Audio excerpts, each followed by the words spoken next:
Chapter 2. The Statement of the Case. Miss Morstan entered the room with a firm step and an outward composure of manner. She was a blonde young lady, small, dainty, well-gloved and dressed in the most perfect taste. There was, however, a plainness and simplicity about her costume which bore with it a suggestion of limited means. The dress was a sombre greyish beige, untrimmed and unbraided, and she wore a small turban of the same dull hue, relieved only by a suspicion of white feather in the side.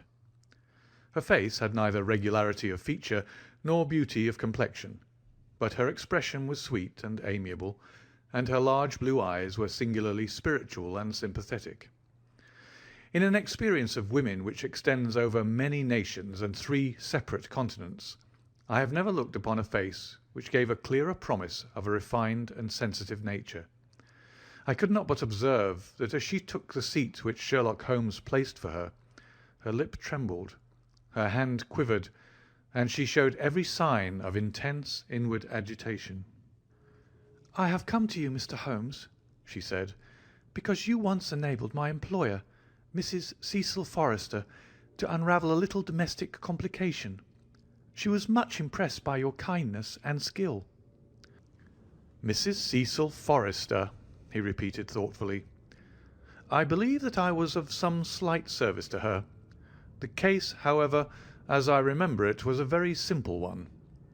"She did not think so, but at least you cannot say the same of mine. I can hardly imagine anything more strange, more utterly inexplicable than the situation in which I find myself." Holmes rubbed his hands, and his eyes glistened. He leaned forward in his chair with an expression of extraordinary concentration upon his clear-cut, hawk-like features. "State your case," said he in brisk business tones. I felt that my position was an embarrassing one. "You will, I am sure, excuse me," I said, rising from my chair. To my surprise, the young lady held up her gloved hand to detain me. "If your friend," she said, "would be good enough to stop, he might be of inestimable service to me." I relapsed into my chair. "Briefly," she continued, "the facts are these. My father was an officer in an Indian regiment who sent me home when I was quite a child. My mother was dead, and I had no relative in England. I was placed, however, in a comfortable boarding establishment at Edinburgh, and there I remained until I was 17 years of age. In the year 1878, my father, who was senior captain of his regiment, obtained 12 months' leave and came home. He telegraphed to me from London that he had arrived all safe, and directed me to come down at once, giving the Langham Hotel as his address. His message, as I remember, was full of kindness and love. On reaching London, I drove to the Langham, and was informed that Captain Morstan was staying there, but that he had gone out the night before and had not yet returned. I waited all day without news of him. That night, on the advice of the manager of the hotel, I communicated with the police, and next morning we advertised in all the papers. Our inquiries led to no result, and from that day to this, no word has ever been heard of my unfortunate father. He came home with his heart full of hope, to find some peace, some comfort, and instead—" She put her hand to her throat, and a choking sob cut short the sentence. "The date?" asked Holmes, opening his notebook.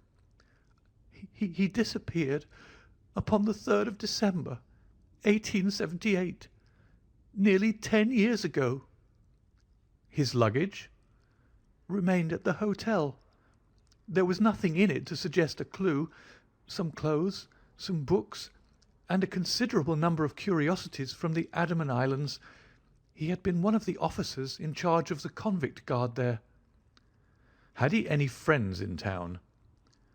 "Only one that we know of, Major Sholto, of his own regiment, the 34th Bombay Infantry.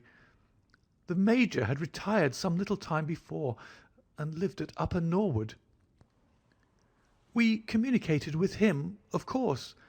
But he did not even know that his brother officer was in England." "A singular case," remarked Holmes. "I have not yet described to you the most singular part. About 6 years ago, to be exact, upon the 4th of May, 1882, an advertisement appeared in the Times asking for the address of Miss Mary Morstan, and stating that it would be to her advantage to come forward. There was no name or address appended. I had at that time just entered the family of Mrs. Cecil Forrester in the capacity of governess. By her advice, I published my address in the advertisement column. The same day there arrived through the post a small cardboard box addressed to me, which I found to contain a very large and lustrous pearl. No word of writing was enclosed. Since then, every year, upon the same date, there has always appeared a similar box containing a similar pearl, without any clue as to the sender. They have been pronounced by an expert to be of a rare variety and of considerable value. You can see for yourselves that they are very handsome." She opened a flat box as she spoke, and showed me 6 of the finest pearls that I had ever seen. "Your statement is most interesting," said Sherlock Holmes. "Has anything else occurred to you?" "Yes, and no later than today. That is why I have come to you. This morning I received this letter, which you will perhaps read for yourself." "Thank you," said Holmes. "The envelope too, please. Postmark London, S.W. Date July 7th. Man's thumb mark on corner. Probably postman. Best quality paper. Envelopes at 6d. a packet.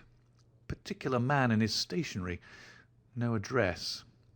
Be at the 3rd pillar from the left outside the Lyceum Theatre tonight at 7 o'clock. If you are distrustful, bring 2 friends. You are a wronged woman, and you shall have justice. Do not bring police. If you do, all will be in vain. Your unknown friend." "Well, really, this is a very pretty little mystery. What do you intend to do, Miss Morstan?" "That is exactly what I want to ask you." "Then we shall most certainly go. You and I, and yes, why, Dr. Watson is the very man. Your correspondent says 2 friends. He and I have worked together before." "But would he come?" she asked, with something appealing in her voice and expression. "I should be proud and happy," said I fervently, "if I can be of any service." "You are both very kind," she answered. "I have led a retired life, and have no friends whom I could appeal to. If I am here at 6, it will do, I suppose." "You must not be later," said Holmes. "There is one other point, however. Is this handwriting the same as that upon the pearl box addresses?" "I have them here," she answered, producing half a dozen pieces of paper. "You are certainly a model client. You have the correct intuition. Let us see now." He spread out the papers upon the table and gave little darting glances from one to the other. "They are disguised hands, except the letter," he said presently, "but there can be no question as to the authorship. See how the irrepressible Greek E will break out, and see the twirl of the final S. They are undoubtedly by the same person. I should not like to suggest false hopes, Miss Morstan, but is there any resemblance between this hand and that of your father?" "Nothing could be more unlike." "I expected to hear you say so. We shall look out for you, then, at 6. Pray allow me to keep the papers. I may look into the matter before then. It is only 3:30. Au revoir, then." Au revoir, said our visitor, and with a bright, kindly glance from one to the other of us, she replaced her pearl box in her bosom and hurried away. Standing at the window, I watched her walking briskly down the street until the grey turban and white feather were but a speck in the sombre crowd. "What a very attractive woman!" I exclaimed, turning to my companion. He had lit his pipe again and was leaning back with drooping eyelids. "Is she?" he said languidly. "I did not observe." You really are an automaton, a calculating machine," I cried. "There's something positively inhuman in you at times." He smiled gently. "It is of the first importance," he said, "not to allow your judgment to be biased by personal qualities. A client is to me a mere unit, a factor in a problem. The emotional qualities are antagonistic to clear reasoning. I assure you that the most winning woman I ever knew was hanged for poisoning 3 little children for their insurance money, and the most repellent man of my acquaintance is a philanthropist who has spent nearly £250,000 upon the London poor. In this case, however, I never make exceptions. An exception disproves the rule. Have you ever had occasion to study character in handwriting? What do you make of this fellow's scribble?" "It is legible and regular," I answered. "A man of business habits and some force of character." Holmes shook his head. "Look at his long letters," he said. "They hardly rise above the common herd. That D might be an A, and that L an E. Men of character always differentiate their long letters, however illegibly they may write. There is vacillation in his Ks, and self-esteem in his capitals. I am going out now. I have some few references to make. Let me recommend this book, one of the most remarkable ever penned. It is Winwood Reade's Martyrdom of Man. I shall be back in an hour." I sat in the window with the volume in my hand, but my thoughts were far from the daring speculations of the writer. My mind ran upon our late visitor, her smiles, the deep rich tones of her voice, the strange mystery which overhung her life. If she was 17 at the time of her father's disappearance, she must be 27 now, a sweet age when youth has lost its self-consciousness and become a little sobered by experience. So I sat and mused until such dangerous thoughts came into my head that I hurried away to my desk and plunged furiously into the latest treatise upon pathology. What was I, an army surgeon with a weak leg and a weaker banking account, that I should dare to think of such things? She was a unit, a factor, nothing more.